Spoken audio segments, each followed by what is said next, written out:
గోదావరి నదిపై భద్రాచలంలో ఎట్టకేలకు బ్రిడ్జ్ పనులు పూర్తయ్యి అందుబాటులోకి వచ్చింది. ఎడమవైపున ఉన్నది కొత్త బ్రిడ్జు. దీన్ని శ్రీరామనవమికి ఓపెన్ చేశారు.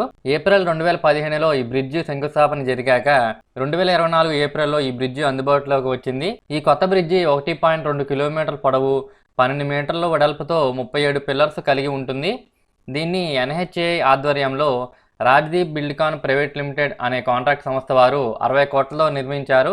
NH30పై నిర్మించిన ఈ బ్రిడ్జి భద్రాచలం పరిసర ప్రాంత ప్రజలకే కాకుండా ఆంధ్ర, తెలంగాణ, ఒరిస్సా, ఛత్తీస్గఢ్ రాష్ట్రాల మధ్య రాకపోకలు సాగించడానికి ఉపయోగపడుతుంది. ఇది వరకు ఒకే బ్రిడ్జ్ ఉండడం వల్ల ట్రాఫిక్ సమస్యలు తలెత్తేవి.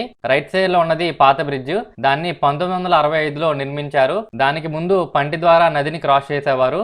అప్పట్లో పెద్దగా టెక్నాలజీ లేని రోజుల్లో పాత బ్రిడ్జిని 5 సంవత్సరాల్లో పూర్తి చేశారు. కొత్త బ్రిడ్జిని యాక్చువల్గా 2 సంవత్సరాల్లో పూర్తి చేయాలి.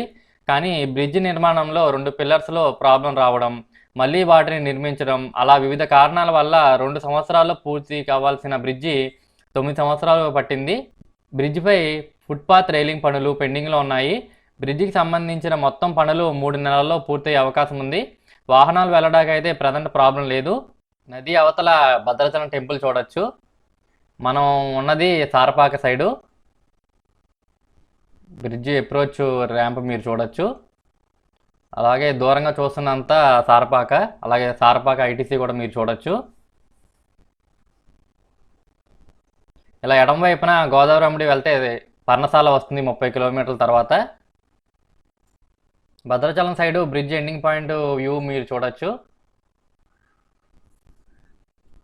శ్రీరాముల వారి గుడి చూడొచ్చు బ్రిడ్జ్ నుండి. ఈ బ్రిడ్జ్ పరిసర ప్రాంతాల నుండి ఎవరైనా ఉంటే మీ ఊరి పేరుని కామెంట్లో తెలియజేయండి. చూద్దాం ఏ ఊరి నుండి ఎంతమంది ఉన్నారో చూద్దాం.